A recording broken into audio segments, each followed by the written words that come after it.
英語聞き流しリスニング、英語テキストと MP3 ダウンロード、その他の物語はホームページからお聞きいただけます。88thpp.com 88thpp.com 7. The Diamond Mines Again.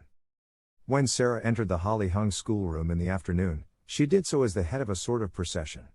Miss Minchin, in her grandest silk dress, led her by the hand.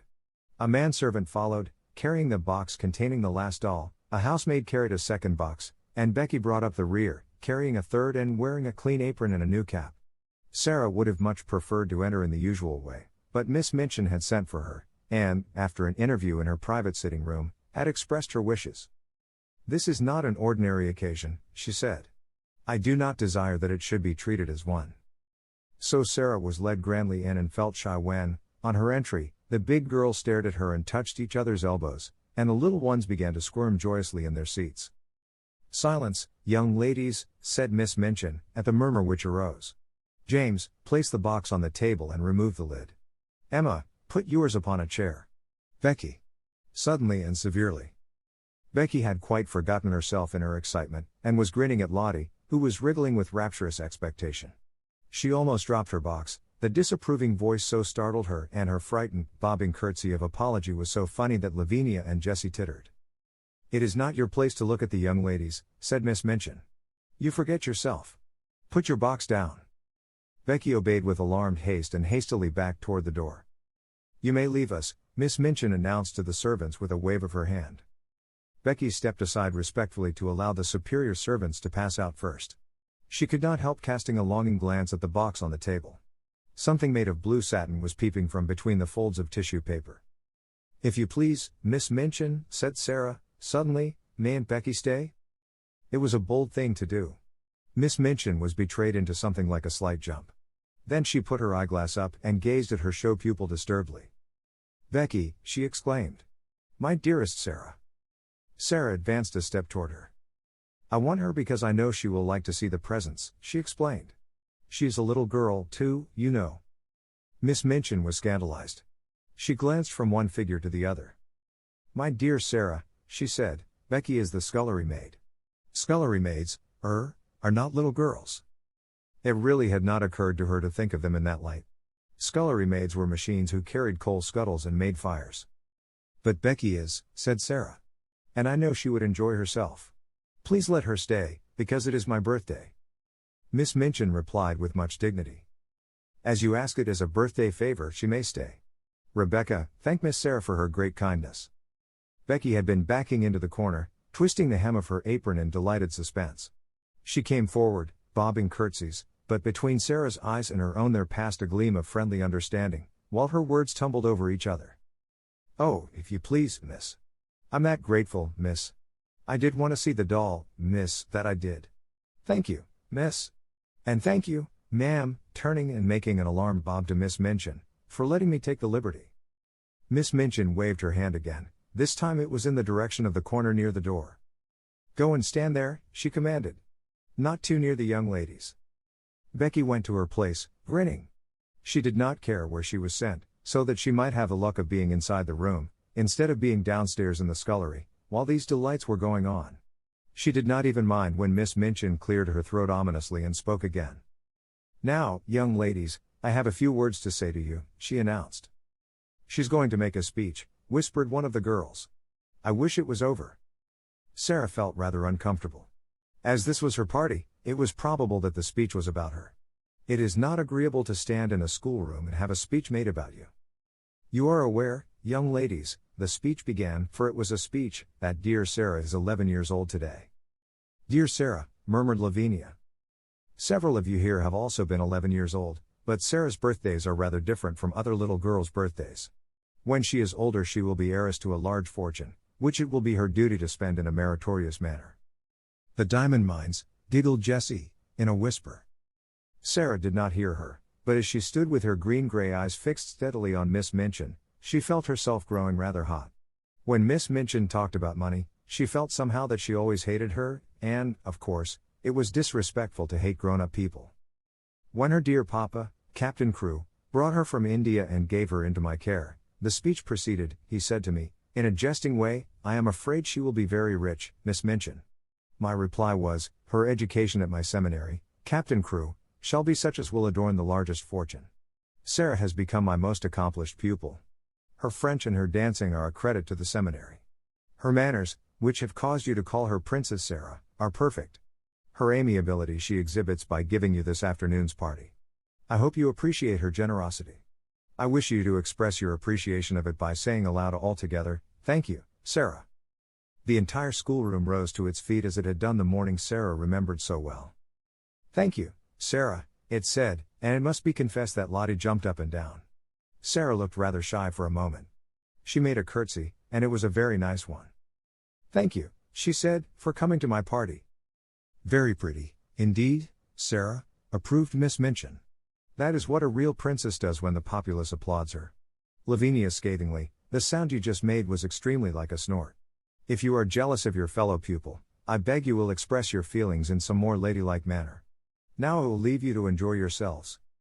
The instant she had swept out of the room, the spell her presence always had upon them was broken. The door had scarcely closed before every seat was empty. The little girls jumped or tumbled out of theirs, the older ones wasted no time in deserting theirs. There was a rush toward the boxes. Sarah had bent over one of them with a delighted face. These are books, I know, she said. The little children broke into a rueful murmur, and Ermengarde looked aghast. Does your papa send you books for a birthday present? She exclaimed. Why, he's as bad as mine. Don't open them, Sarah. I like them, Sarah laughed, but she turned to the biggest box. When she took out the last doll, it was so magnificent that the children uttered delighted groans of joy, and actually drew back to gaze at it in breathless rapture. She is almost as big as Lottie, someone gasped. Lottie clapped her hands and danced about, giggling. She's dressed for the theater, said Lavinia. Her cloak is lined with ermine. Oh, cried Ermengarde, darting forward, she has an opera glass in her hand, a blue and gold one. Here is her trunk, said Sarah. Let us open it and look at her things. She sat down upon the floor and turned the key. The children crowded clamoring around her, as she lifted tray after tray and revealed their contents. Never had the schoolroom been in such an uproar. There were lace collars and silk stockings and handkerchiefs, there was a jewel case containing a necklace and a tiara which looked quite as if they were made of real diamonds, there was a long sealskin and muff, there were ball dresses and walking dresses and visiting dresses, there were hats and tea gowns and fans. Even Lavinia and Jessie forgot that they were too elderly to care for dolls, and uttered exclamations of delight and caught up things to look at them. Suppose, Sarah said, as she stood by the table, putting a large, black velvet hat on the impassively smiling owner of all these splendors, suppose she understands human talk and feels proud of being admired. You are always supposing things, said Lavinia, and her air was very superior. I know I am, answered Sarah, undisturbedly. I like it. There is nothing so nice as supposing. It's almost like being a fairy. If you suppose anything hard enough, it seems as if it were real. It's all very well to suppose things if you have everything, said Lavinia. Could you suppose and pretend if you were a beggar and lived in a garret? Sarah stopped arranging the last doll's ostrich plumes, and looked thoughtful. I believe I could, she said. If one was a beggar, one would have to suppose and pretend all the time. But it mightn't be easy. She often thought afterward how strange it was that just as she had finished saying this, just at that very moment, Miss Amelia came into the room. Sarah, she said, your papa's solicitor, Mr. Barrow, has called to see Miss Minchin, and, as she must talk to him alone and the refreshments are laid in her parlor, you had all better come and have your feast now, so that my sister can have her interview here in the schoolroom. Refreshments were not likely to be disdained at any hour, and many pairs of eyes gleamed. Miss Amelia arranged the procession into decorum, and then, with Sarah at her side heading it, she led it away, leaving the last doll sitting upon a chair with the glories of her wardrobe scattered about her, dresses and coats hung upon chairbacks, piles of lace-frilled petticoats lying upon their seats. Becky, who was not expected to partake of refreshments, had the indiscretion to linger a moment to look at these beauties. It really was an indiscretion. Go back to your work, Becky, Miss Amelia had said, but she had stopped to pick up reverently first a muff and then a coat, and while she stood looking at them adoringly, she heard Miss Minchin upon the threshold, and, being smitten with terror at the thought of being accused of taking liberties, she rashly darted under the table, which hid her by its tablecloth. Miss Minchin came into the room, accompanied by a sharp-featured, dry little gentleman, who looked rather disturbed. Miss Minchin herself also looked rather disturbed, it must be admitted, and she gazed at the dry little gentleman with an irritated and puzzled expression. She sat down with stiff dignity, and waved him to a chair. "Pray, be seated, Mr. Barrow," she said. Mr. Barrow did not sit down at once. His attention seemed attracted by the last doll and the things which surrounded her. He settled his eyeglasses and looked at them in nervous disapproval. The last doll herself did not seem to mind this in the least. She merely sat upright and returned his gaze indifferently. £100, Mr. Barrow remarked succinctly. All expensive material, and made at a Parisian modist's. He spent money lavishly enough, that young man. Miss Minchin felt offended. This seemed to be a disparagement of her best patron and was a liberty. Even solicitors had no right to take liberties. "I beg your pardon, Mr. Barrow," she said stiffly. "I do not understand." "Birthday presents," said Mr. Barrow in the same critical manner, "to a child 11 years old. Mad extravagance, I call it." Miss Minchin drew herself up still more rigidly. "Captain Crewe is a man of fortune," she said. "The diamond mines alone." Mr. Barrow wheeled round upon her. "Diamond mines?" he broke out. "There are none. Never were." Miss Minchin actually got up from her chair. "What?" she cried. "What do you mean?" "At any rate," answered Mr. Barrow, quite snappishly, "it would have been much better if there never had been any." "Any diamond mines?" ejaculated Miss Minchin, catching at the back of a chair and feeling as if a splendid dream was fading away from her. "Diamond mines spell ruin oftener than they spell wealth," said Mr. Barrow. "When a man is in the hands of a very dear friend and is not a businessman himself, he had better steer clear of the dear friend's diamond mines, or gold mines, or any other kind of mines dear friends want his money to put into. The late Captain Crewe." Here Miss Minchin stopped him with a gasp. "The late Captain Crewe," she cried out. "The late? You don't come to tell me that Captain Crewe is—" "He's dead, ma'am," Mr. Barrow answered with jerky brusqueness. "Died of jungle fever and business troubles combined. The jungle fever might not have killed him if he had not been driven mad by the business troubles, and the business troubles might not have put an end to him if the jungle fever had not assisted. Captain Crewe is dead." Miss Minchin dropped into her chair again. The words he had spoken filled her with alarm. "What were his business troubles?" she said. "What were they?" "Diamond mines," answered Mr. Barrow, "and dear friends, and ruin." Miss Minchin lost her breath. "Ruin," she gasped out. "Lost every penny. That young man had too much money. The dear friend was mad on the subject of the diamond mine. He put all his own money into it, and all Captain Crewe's. Then the dear friend ran away. Captain Crewe was already stricken with fever when the news came. The shock was too much for him. He died delirious, raving about his little girl, and didn't leave a penny."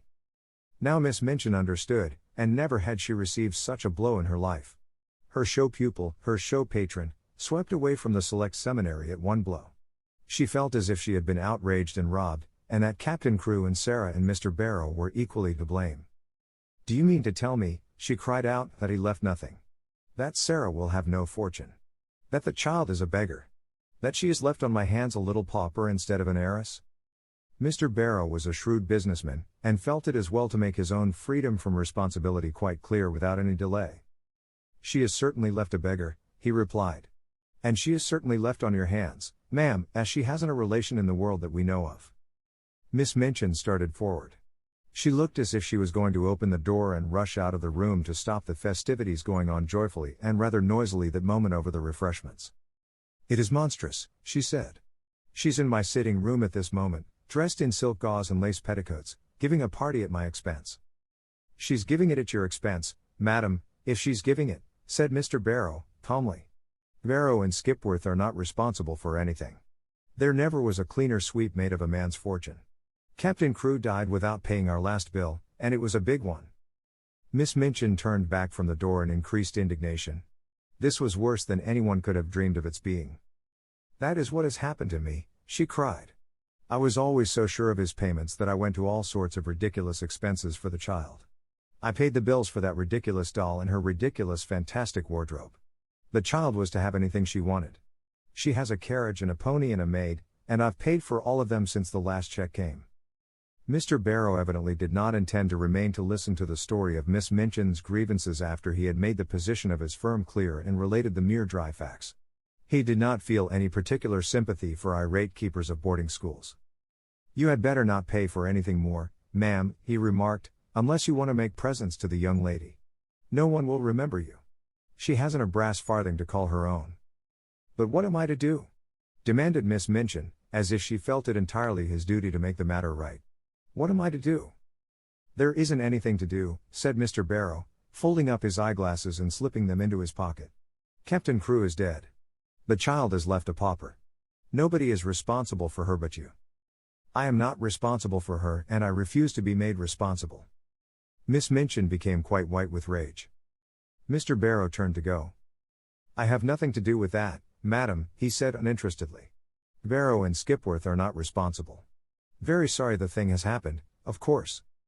If you think she is to be foisted off on me, you are greatly mistaken," Miss Minchin gasped. "I have been robbed and cheated. I will turn her into the street." If she had not been so furious, she would have been too discreet to say quite so much. She saw herself burdened with an extravagantly brought-up child whom she had always resented, and she lost all self-control. Mr. Barrow undisturbedly moved toward the door. "I wouldn't do that, madam," he commented. "It wouldn't look well. Unpleasant story to get about in connection with the establishment. Pupil bundled out penniless and without friends." He was a clever businessman, and he knew what he was saying. He also knew that Miss Minchin was a businesswoman, and would be shrewd enough to see the truth. She could not afford to do a thing which would make people speak of her as cruel and hard-hearted. "Better keep her and make use of her," he added. "She's a clever child, I believe. You can get a good deal out of her as she grows older." "I will get a good deal out of her before she grows older," exclaimed Miss Minchin. "I am sure you will, ma'am," said Mr. Barrow, with a little sinister smile. "I am sure you will. Good morning." He bowed himself out and closed the door, and it must be confessed that Miss Minchin stood for a few moments and glared at it. What he had said was quite true. She knew it. She had absolutely no redress. Her show pupil had melted into nothingness, leaving only a friendless, beggared little girl. Such money as she herself had advanced was lost and could not be regained.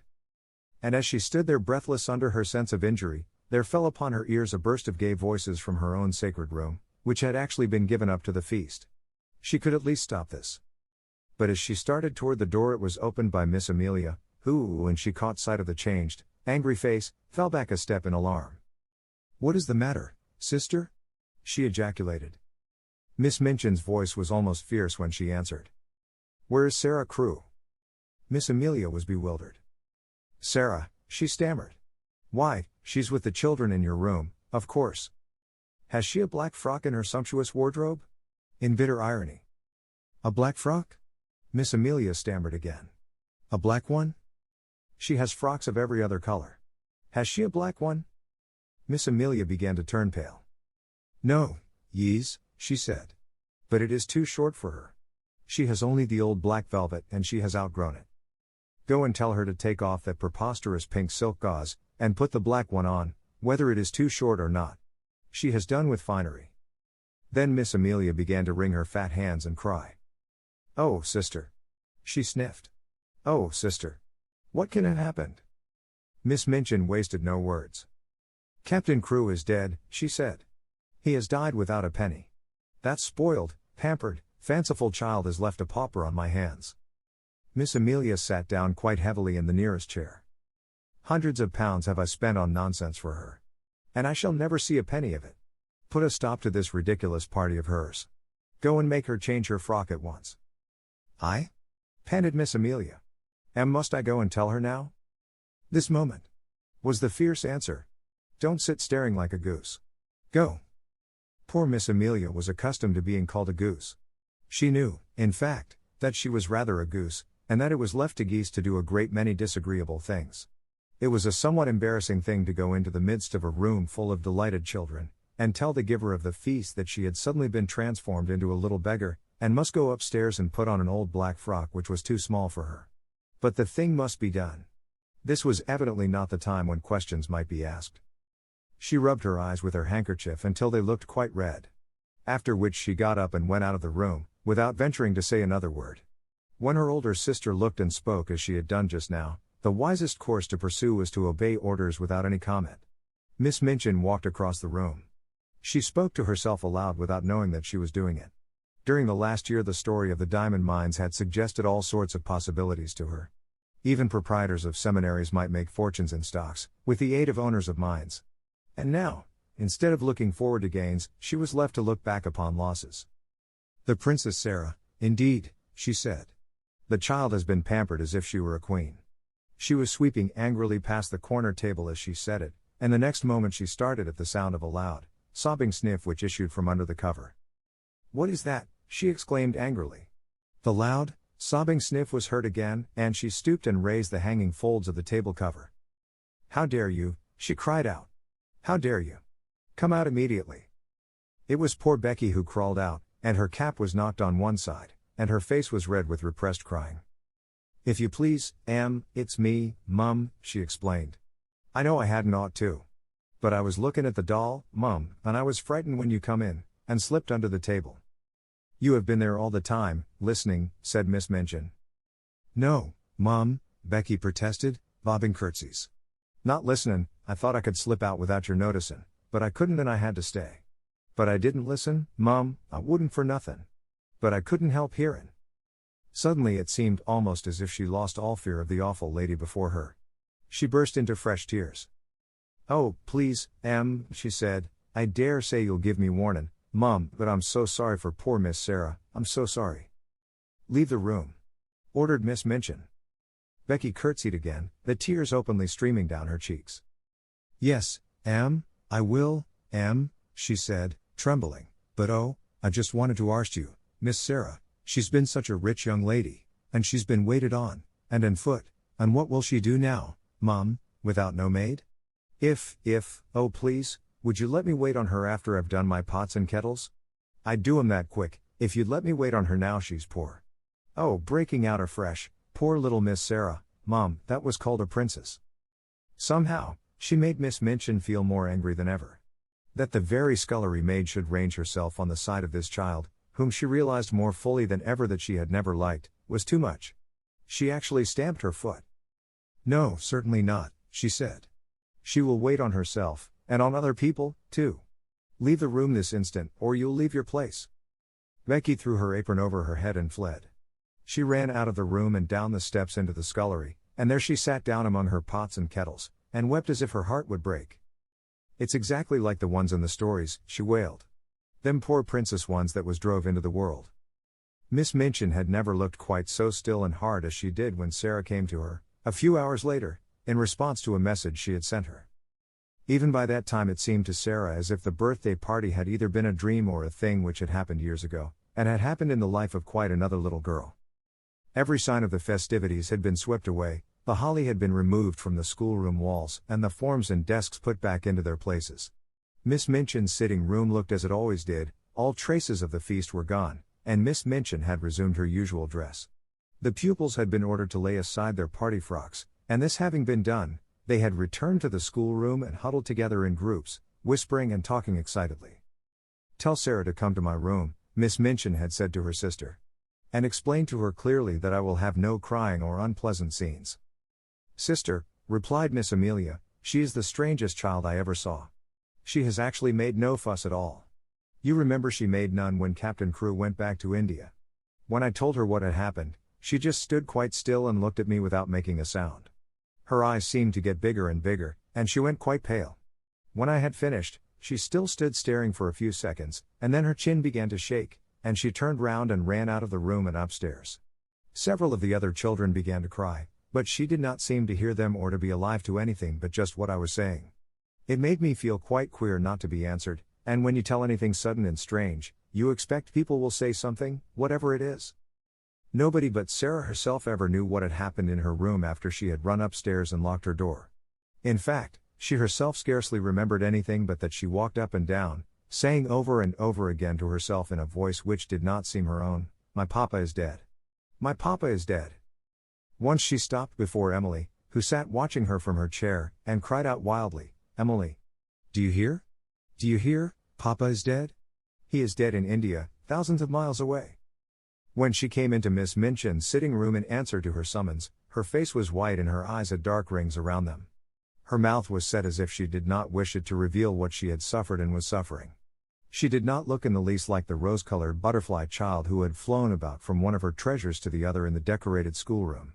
She looked instead a strange, desolate, almost grotesque little figure. She had put on, without Mariette's help, the cast-aside black velvet frock. It was too short and tight, and her slender legs looked long and thin, showing themselves from beneath the brief skirt. As she had not found a piece of black ribbon, her short, thick, black hair tumbled loosely about her face and contrasted strongly with its pallor. She held Emily tightly in one arm, and Emily was swathed in a piece of black material. "Put down your doll," said Miss Minchin. "What do you mean by bringing her here?" "No," Sarah answered. "I will not put her down. She is all I have. My papa gave her to me." She had always made Miss Minchin feel secretly uncomfortable, and she did so now. She did not speak with rudeness so much as with a cold steadiness with which Miss Minchin felt it difficult to cope, perhaps because she knew she was doing a heartless and inhuman thing. "You will have no time for dolls in future," she said. "You will have to work and improve yourself and make yourself useful." Sarah kept her big, strange eyes fixed on her, and said not a word. "Everything will be very different now," Miss Minchin went on. "I suppose Miss Amelia has explained matters to you." "Yes," answered Sarah. "My papa is dead. He left me no money. I am quite poor." "You are a beggar," said Miss Minchin, her temper rising at the recollection of what all this meant. "It appears that you have no relations and no home, and no one to take care of you." For a moment the thin, pale little face twitched, but Sarah hid and said nothing. "What are you staring at?" demanded Miss Minchin, sharply. "Are you so stupid that you cannot understand? I tell you that you are quite alone in the world, and have no one to do anything for you, unless I choose to keep you here out of charity." "I understand," answered Sarah, in a low tone, and there was a sound as if she had gulped down something which rose in her throat. "I understand." "That doll," cried Miss Minchin, pointing to the splendid birthday gift seated near, "that ridiculous doll, with all her nonsensical, extravagant things, I actually paid the bill for her." Sarah turned her head toward the chair. "The last doll," she said. "The last doll." And her little mournful voice had an odd sound. "The last doll, indeed," said Miss Minchin. "And she is mine, not yours. Everything you own is mine." "Please take it away from me, then," said Sarah. "I do not want it." If she had cried and sobbed and seemed frightened, Miss Minchin might almost have had more patience with her. She was a woman who liked to domineer and feel her power, and as she looked at Sarah's pale little steadfast face and heard her proud little voice, she quite felt as if her might was being set at naught. "Don't put on grand airs," she said. "The time for that sort of thing is past. You are not a princess any longer. Your carriage and your pony will be sent away, your maid will be dismissed. You will wear your oldest and plainest clothes, your extravagant ones are no longer suited to your station. You are like Becky, you must work for your living."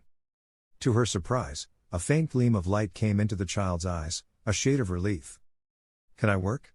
she said. "If I can work it will not matter so much. What can I do?" "You can do anything you are told," was the answer.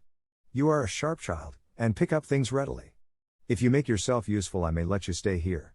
You speak French well, and you can help with the younger children." "May I?" exclaimed Sarah. "Oh, please let me. I know I can teach them. I like them, and they like me." "Don't talk nonsense about people liking you," said Miss Minchin. "You will have to do more than teach the little ones.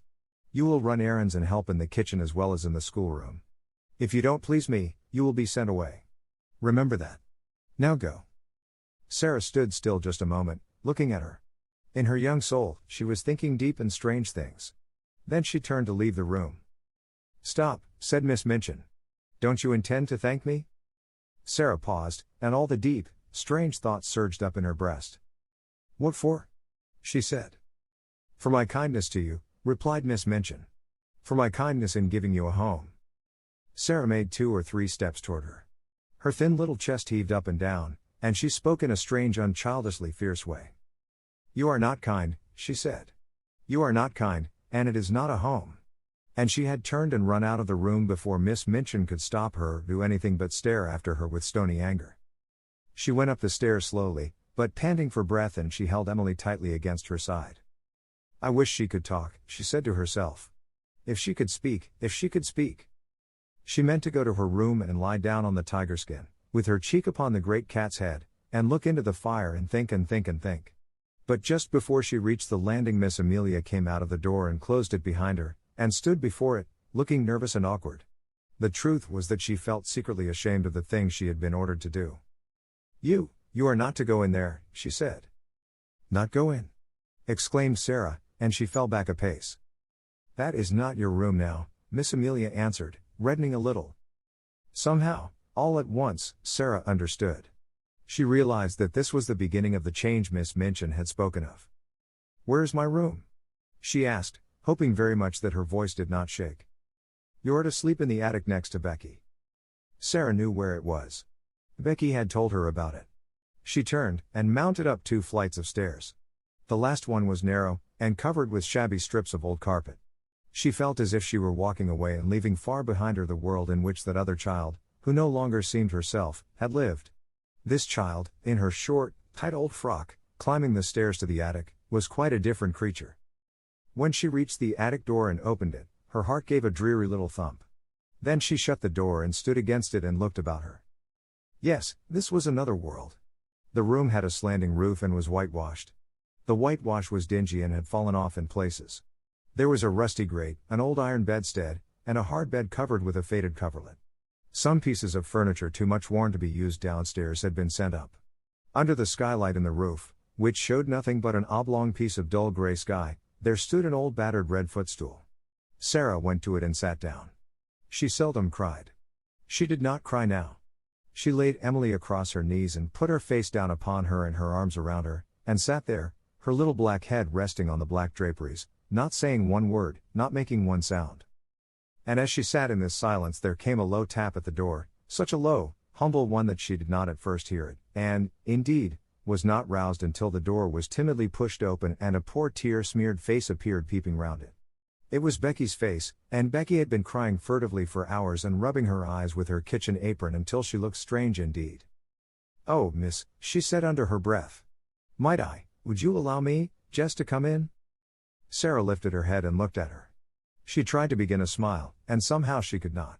Suddenly, and it was all through the loving mournfulness of Becky's streaming eyes, her face looked more like a child's not so much too old for her years. She held out her hand and gave a little sob. "Oh, Becky," she said. "I told you we were just the same, only 2 little girls, just 2 little girls. You see how true it is. There's no difference now. I'm not a princess anymore." Becky ran to her and caught her hand, and hugged it to her breast, kneeling beside her and sobbing with love and pain. "Yes, miss, you are," she cried, and her words were all broken. "Whatsever happens to you, whatsever, you'd be a princess all the same, and nothin' couldn't make you nothin' different." 8.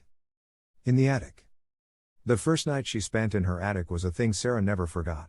During its passing she lived through a wild, unchildlike woe of which she never spoke to anyone about her. There was no one who would have understood.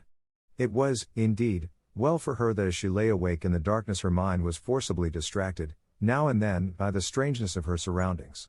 It was, perhaps, well for her that she was reminded by her small body of material things. If this had not been so, the anguish of her young mind might have been too great for a child to bear. But, really, while the night was passing she scarcely knew that she had a body at all or remembered any other thing than one. "My papa is dead," she kept whispering to herself. "My papa is dead." It was not until long afterward that she realized that her bed had been so hard that she turned over it and over in it to find a place to rest, that the darkness seemed more intense than any she had ever known, and that the wind howled over the roof among the chimneys like something which wailed aloud. Then there was something worse. This was certain scufflings and scratchings and squeakings in the walls and behind the skirting boards. She knew what they meant, because Becky had described them. They meant rats and mice who were either fighting with each other or playing together. Once or twice she even heard sharp-toed feet scurrying across the floor, and she remembered in those after days, when she recalled things, that when first she heard them she started up in bed and sat trembling, and when she lay down again covered her head with the bedclothes. The change in her life did not come about gradually, but was made all at once. "She must begin as she is to go on," Miss Minchin said to Miss Amelia. "She must be taught at once what she is to expect." Mariette had left the house the next morning. The glimpse Sarah caught of her sitting room, as she passed its open door, showed her that everything had been changed. Her ornaments and luxuries had been removed, and a bed had been placed in a corner to transform it into a new pupil's bedroom. When she went down to breakfast she saw that her seat at Miss Minchin's side was occupied by Lavinia, and Miss Minchin spoke to her coldly. "You will begin your new duties, Sarah," she said, by taking your seat with the younger children at a smaller table. You must keep them quiet, and see that they behave well and do not waste their food. You ought to have been down earlier. Lottie has already upset her tea. That was the beginning, and from day to day the duties given to her were added to. She taught the younger children French and heard their other lessons, and these were the least of her labors. It was found that she could be made use of in numberless directions. She could be sent on errands at any time and in all weathers. She could be told to do things other people neglected. The cook and the housemaids took their tone from Miss Minchin, and rather enjoyed ordering about the young one who had been made so much fuss over for so long. They were not servants of the best class, and had neither good manners nor good tempers, and it was frequently convenient to have at hand someone on whom blame could be laid. During the first month or two, Sarah thought that her willingness to do things as well as she could, and her silence under reproof, might soften those who drove her so hard. In her proud little heart she wanted them to see that she was trying to earn her living and not accepting charity. But the time came when she saw that no one was softened at all, and the more willing she was to do as she was told, the more domineering and exacting careless housemaids became, and the more ready a scolding cook was to blame her. If she had been older, Miss Minchin would have given her the bigger girls to teach and saved money by dismissing an instructress, but while she remained and looked like a child, she could be made more useful as a sort of little superior errand girl and maid of all work. An ordinary errand boy would not have been so clever and reliable. Sarah could be trusted with difficult commissions and complicated messages. She could even go and pay bills, and she combined with this the ability to dust a room well and to set things in order. Her own lessons became things of the past. She was taught nothing, and only after long and busy days spent in running here and there at everybody's orders was she grudgingly allowed to go into the deserted schoolroom, with a pile of old books, and study alone at night. If I do not remind myself of the things I have learned, perhaps I may forget them, she said to herself. I am almost a scullery maid, and if I am a scullery maid who knows nothing, I shall be like poor Becky. I wonder if I could quite forget and begin to drop my H's and not remember that Henry VIII had 6 wives. One of the most curious things in her new existence was her changed position among the pupils. Instead of being a sort of small royal personage among them, she no longer seemed to be one of their number at all. She was kept so constantly at work that she scarcely ever had an opportunity of speaking to any of them, and she could not avoid seeing that Miss Minchin preferred that she should live a life apart from that of the occupants of the schoolroom. I will not have her forming intimacies and talking to the other children, that lady said.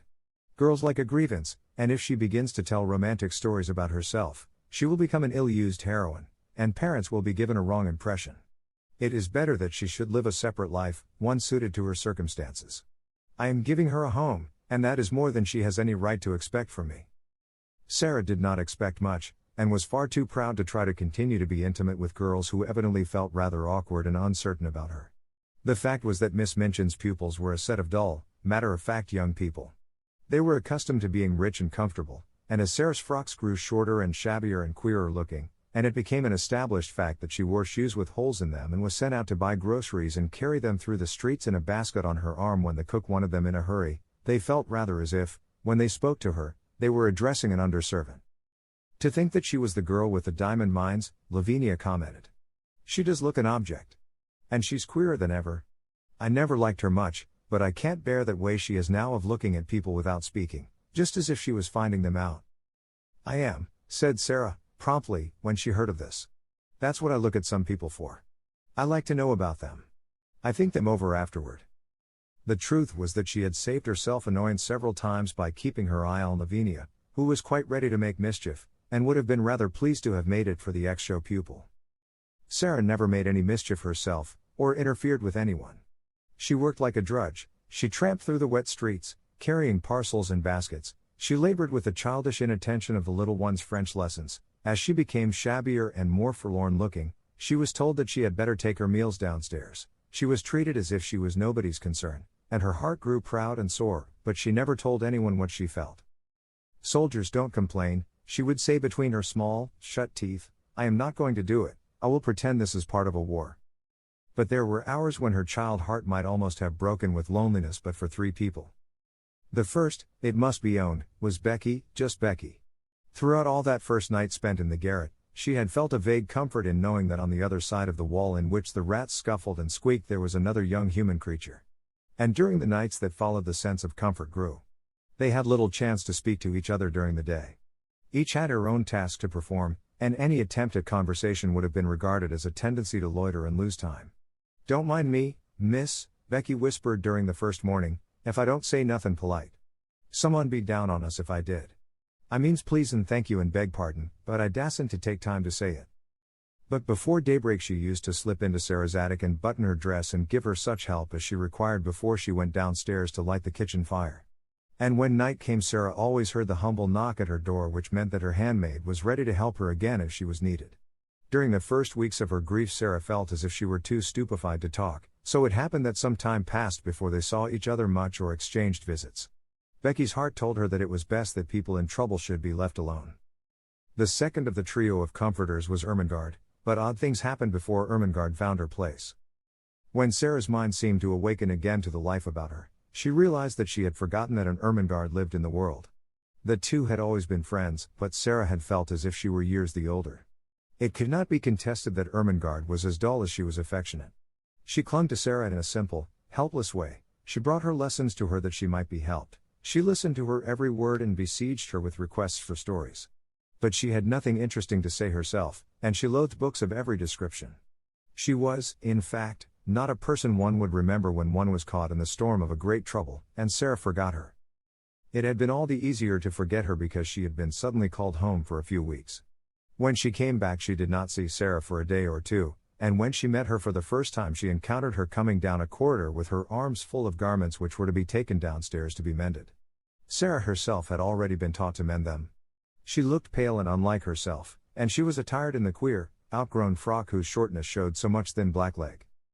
Ermengarde was too slow a girl to be equal to such a situation. She could not think of anything to say. She knew what had happened, but, somehow, she had never imagined Sarah could look like this, so odd and poor, almost like a servant. It made her quite miserable, and she could do nothing but break into a short hysterical laugh and exclaim, aimlessly and as if without any meaning, "Oh, Sarah, is that you?" "Yes," answered Sarah, and suddenly a strange thought passed through her mind and made her face flush. She held the pile of garments in her arms, and her chin rested upon the top of it to keep it steady. Something in the look of her straight-gazing eyes made Ermengarde lose her wits still more. She felt as if Sarah had changed into a new kind of girl, and she had never known her before. Perhaps it was because she had suddenly grown poor and had to mend things and work like Becky. "Oh," she stammered. How are you?" "I don't know," Sarah replied. "How are you?" I'm quite well," said Ermengarde, overwhelmed with shyness. Then spasmodically she thought of something to say which seemed more intimate. Are you very unhappy?" she said in a rush. Then Sarah was guilty of an injustice. Just at that moment her torn heart swelled within her, and she felt that if anyone was as stupid as that, one had better get away from her. "What do you think?" she said. "Do you think I am very happy?" And she marched past her without another word. In course of time she realized that if her wretchedness had not made her forget things, she would have known that poor, dull Ermengarde was not to be blamed for her unready, awkward ways. She was always awkward, and the more she felt, the more stupid she was given to being. But the sudden thought which had flashed upon her had made her oversensitive. She is like the others, she had thought. She does not really want to talk to me. She knows no one does. So for several weeks a barrier stood between them. When they met by chance Sarah looked the other way and Ermengarde felt too stiff and embarrassed to speak. Sometimes they nodded to each other in passing, but there were times when they did not even exchange a greeting. If she would rather not talk to me, Sarah thought, I will keep out of her way. Miss Minchin makes that easy enough. Miss Minchin made it so easy that at last they scarcely saw each other at all. At that time it was noticed that Ermengarde was more stupid than ever, and that she looked listless and unhappy. She used to sit in the window seat, huddled in a heap, and stare out of the window without speaking. Once Jessie, who was passing, stopped to look at her curiously. What are you crying for, Ermengarde? She asked. I'm not crying, answered Ermengarde, in a muffled, unsteady voice. You are, said Jessie. A great big tear just rolled down the bridge of your nose and dropped off at the end of it. And there goes another. Well, said Ermengarde, I'm miserable, and no one need interfere. And she turned her plump back and took out her handkerchief and boldly hid her face in it. That night, when Sarah went to her attic, she was later than usual. She had been kept at work until after the hour at which the pupils went to bed, and after that she had gone to her lessons in the lonely schoolroom. When she reached the top of the stairs, she was surprised to see a glimmer of light coming from under the attic door. Nobody goes there but myself, she thought quickly, but someone has lighted a candle. Someone had, indeed, lighted a candle, and it was not burning in the kitchen candlestick she was expected to use, but in one of those belonging to the pupils' bedrooms. The someone was sitting upon the battered footstool, and was dressed in her nightgown and wrapped up in a red shawl. It was Ermengarde. "Ermengarde," cried Sarah. She was so startled that she was almost frightened. "You will get into trouble." Ermengarde stumbled up from her footstool. She shuffled across the attic in her bedroom slippers, which were too large for her. Her eyes and nose were pink with crying. "I know I shall, if I'm found out," she said. "But I don't care a bit. Oh, Sarah, please tell me. What is the matter? Why don't you like me any more?" Something in her voice made the familiar lump rise in Sarah's throat. It was so affectionate and simple, so like the old Ermengarde who had asked her to be best friends. It sounded as if she had not meant what she had seemed to mean during these past weeks. "I do like you," Sarah answered. "I thought, you see, everything is different now. I thought you were different." Ermengarde opened her wet eyes wide. "Why, it was you who were different," she cried. "You didn't want to talk to me. I didn't know what to do. It was you who were different after I came back." Sarah thought a moment. She saw she had made a mistake. "I am different," she explained, "though not in the way you think. Miss Minchin does not want me to talk to the girls. Most of them don't want to talk to me. I thought, perhaps, you didn't. So I tried to keep out of your way." "Oh, Sarah," Ermengarde almost wailed in her reproachful dismay. And then after one more look they rushed into each other's arms. It must be confessed that Sarah's small black head lay for some minutes on the shoulder covered by the red shawl. When Ermengarde had seemed to desert her, she had felt horribly lonely. Afterward they sat down upon the floor together, Sarah clasping her knees with her arms, and Ermengarde rolled up in her shawl. Ermengarde looked at the odd, big-eyed little face adoringly. "I couldn't bear it any more," she said. "I dare say you could live without me, Sarah, but I couldn't live without you. I was nearly dead. So tonight, when I was crying under the bedclothes, I thought all at once of creeping up here and just begging you to let us be friends again." "You are nicer than I am," said Sarah. "I was too proud to try and make friends. You see, now that trials have come, they have shown that I am not a nice child. I was afraid they would." Perhaps wrinkling her forehead wisely, "That is what they were sent for." "I don't see any good in them," said Ermengarde stoutly. "Neither do I, to speak the truth," admitted Sarah, frankly. "But I suppose there might be good in things, even if we don't see it. There might doubtfully be good in Miss Minchin." Ermengarde looked round the attic with a rather fearsome curiosity. "Sarah," she said, "do you think you can bear living here?" Sarah looked round also. "If I pretend it's quite different, I can," she answered, "or if I pretend it is a place in a story." She spoke slowly. Her imagination was beginning to work for her. It had not worked for her at all since her troubles had come upon her. She had felt as if it had been stunned. Other people have lived in worse places. Think of the Count of Monte Cristo in the dungeons of the Château d'If. And think of the people in the Bastille. "The Bastille," half-whispered Ermengarde, watching her and beginning to be fascinated. She remembered stories of the French Revolution which Sarah had been able to fix in her mind by her dramatic relation of them. No one but Sarah could have done it.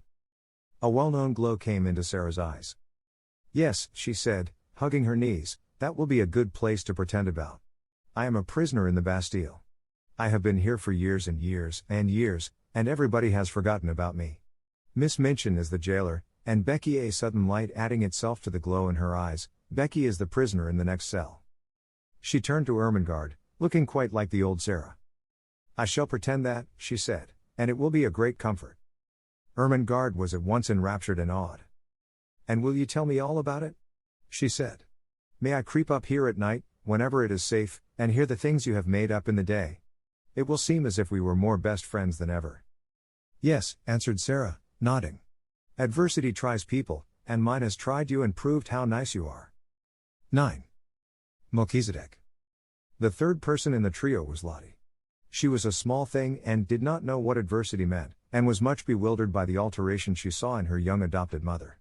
She had heard it rumored that strange things had happened to Sarah, but she could not understand why she looked different, why she wore an old black frock and came into the schoolroom only to teach instead of to sit in her place of honor and learn lessons herself. There had been much whispering among the little ones when it had been discovered that Sarah no longer lived in the rooms in which Emily had so long sat in state. Lottie's chief difficulty was that Sarah said so little when one asked her questions. At 7, mysteries must be made very clear if one is to understand them. Are you very poor now, Sarah? She had asked confidentially the first morning her friend took charge of the small French class. Are you as poor as a beggar? She thrust a fat hand into the slim one and opened round, tearful eyes. I don't want you to be as poor as a beggar. She looked as if she was going to cry. And Sarah hurriedly consoled her. Beggars have nowhere to live, she said courageously. I have a place to live in. Where do you live? Persisted Lottie. The new girl sleeps in your room, and it isn't pretty anymore. I live in another room, said Sarah. Is it a nice one? Inquired Lottie. I want to go and see it.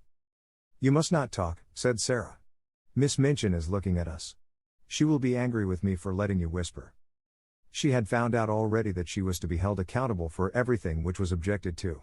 If the children were not attentive, if they talked, if they were restless, it was she who would be reproved. But Lottie was a determined little person. If Sarah would not tell her where she lived, she would find out in some other way.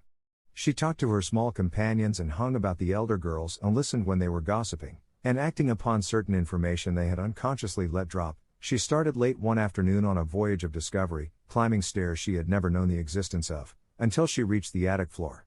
There she found 2 doors near each other, and opening one, she saw her beloved Sarah standing upon an old table and looking out of a window. Sarah, she cried, aghast. Mama Sarah. She was aghast because the attic was so bare and ugly and seemed so far away from all the world. Her short legs had seemed to have been mounting hundreds of stairs. Sarah turned round at the sound of her voice. It was her turn to be aghast. What would happen now? If Lottie began to cry and any one chanced to hear, they were both lost. She jumped down from her table and ran to the child. Don't cry and make a noise, she implored. I shall be scolded if you do, and I have been scolded all day. It's not such a bad room, Lottie. Isn't it? Gasped Lottie, and as she looked round it she bit her lip. She was a spoiled child yet, but she was fond enough of her adopted parent to make an effort to control herself for her sake. Then, somehow, it was quite possible that any place in which Sarah lived might turn out to be nice. Why isn't it, Sarah? She almost whispered. Sarah hugged her close and tried to laugh. There was a sort of comfort in the warmth of the plump, childish body. She had had a hard day and had been staring out of the windows with hot eyes. You can see all sorts of things you can't see downstairs, she said. What sort of things? Demanded Lottie, with that curiosity Sarah could always awaken even in bigger girls. Chimneys, quite close to us, with smoke curling up in wreaths and clouds and going up into the sky, and sparrows hopping about and talking to each other just as if they were people, and other attic windows where heads may pop out any minute and you can wonder who they belong to. And it all feels as high up, as if it was another world. Oh, let me see it, cried Lottie. Lift me up. Sarah lifted her up, and they stood on the old table together and leaned on the edge of the flat window in the roof, and looked out. Anyone who has not done this does not know what a different world they saw. The slates spread out on either side of them and slanted down into the rain gutter pipes. The sparrows, being at home there, twittered and hopped about quite without fear. 2 of them perched on the chimney top nearest and quarreled with each other fiercely until one pecked the other and drove him away. The garret window next to theirs was shut because the house next door was empty. I wish someone lived there, Sarah said. It is so close that if there was a little girl in the attic, we could talk to each other through the windows and climb over to see each other, if we were not afraid of falling. The sky seemed so much nearer than when one saw it from the street, that Lottie was enchanted. From the attic window, among the chimney pots, the things which were happening in the world below seemed almost unreal. One scarcely believed in the existence of Miss Minchin and Miss Amelia and the schoolroom, and the roll of wheels in the square seemed a sound belonging to another existence. Oh, Sarah, cried Lottie, cuddling in her guarding arm. I like this attic, I like it. It is nicer than downstairs. Look at that sparrow, whispered Sarah. I wish I had some crumbs to throw to him. I have some. Came in a little shriek from Lottie. I have part of a bun in my pocket, I bought it with my penny yesterday, and I saved a bit. When they threw out a few crumbs the sparrow jumped and flew away to an adjacent chimney top.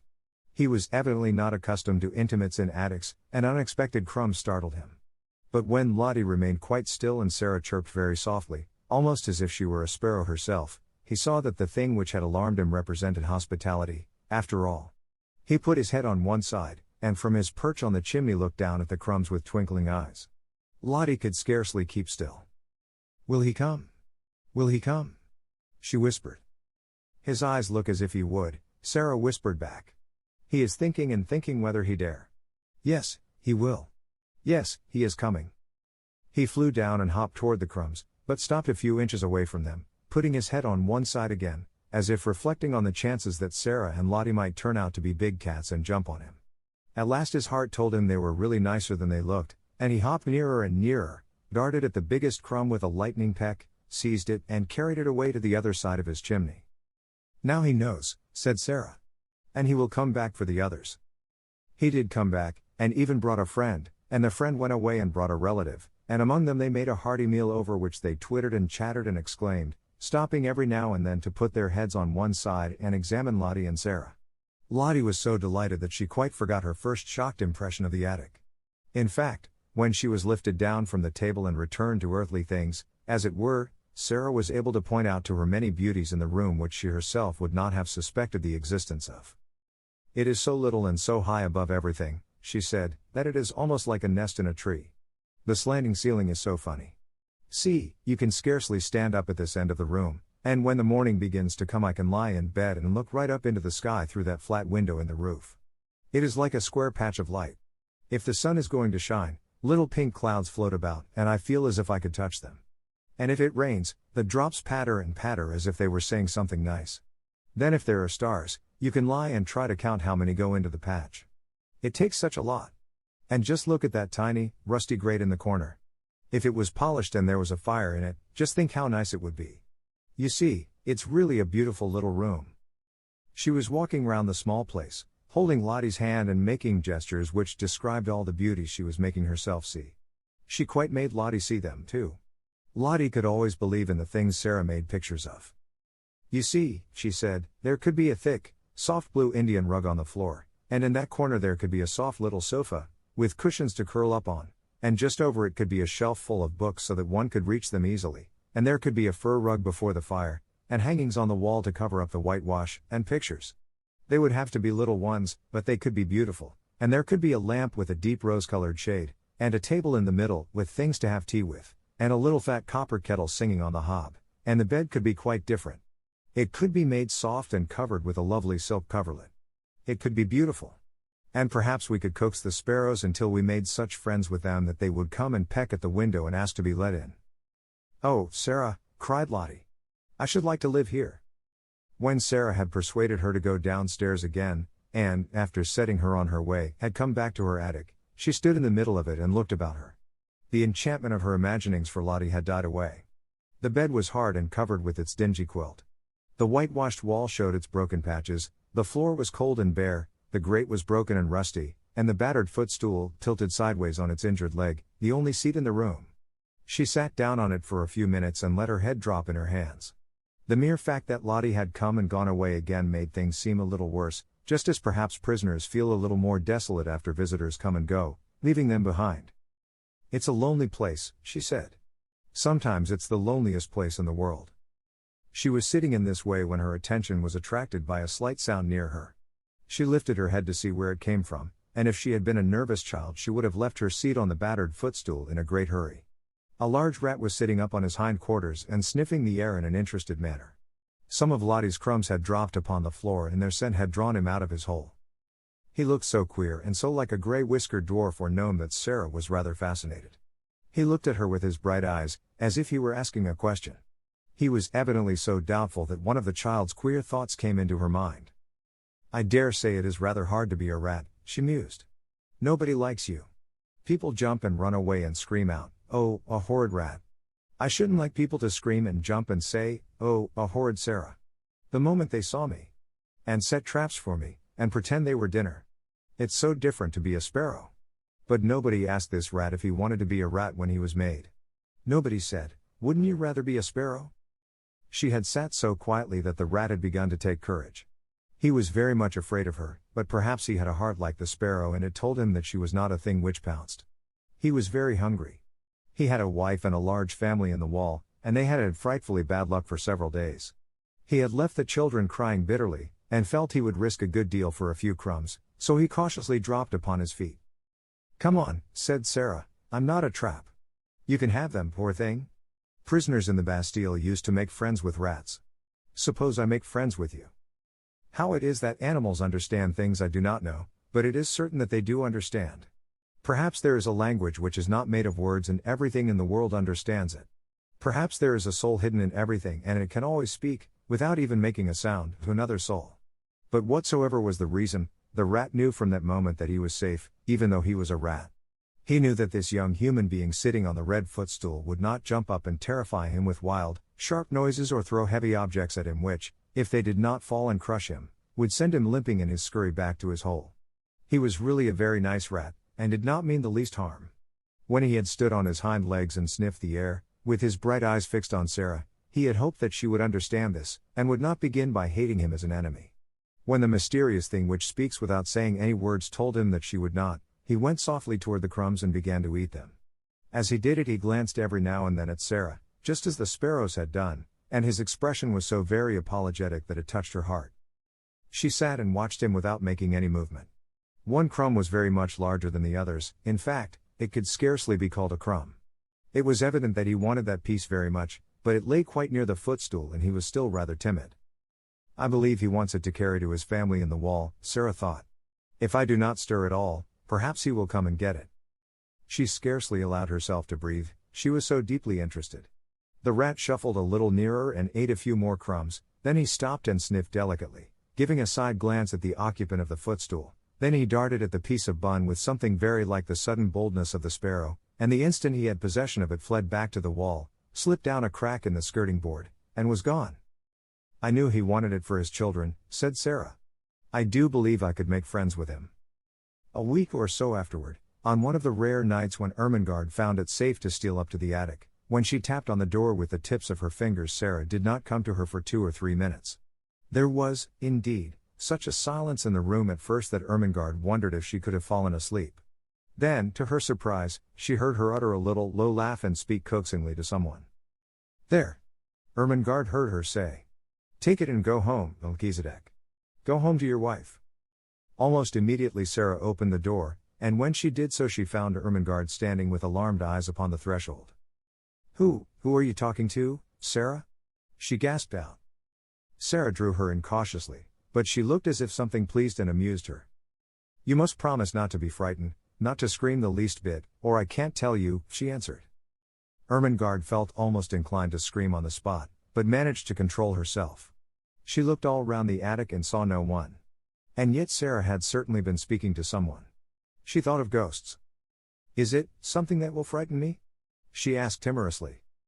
Some people are afraid of them, said Sarah. I was at first, but I am not now. Was it a ghost? Quaked Ermengarde. No, said Sarah, laughing. It was my rat. Ermengarde made one bound, and landed in the middle of the little dingy bed. She tucked her feet under her nightgown and then the red shawl. She did not scream, but she gasped with fright. Oh! Oh! She cried under her breath. A rat! A rat! I was afraid you would be frightened, said Sarah. But you needn't be. I am making him tame. He actually knows me and comes out when I call him. Are you too frightened to want to see him? The truth was that, as the days had gone on and, with the aid of scraps brought up from the kitchen, her curious friendship had developed, she had gradually forgotten that the timid creature she was becoming familiar with was a mere rat.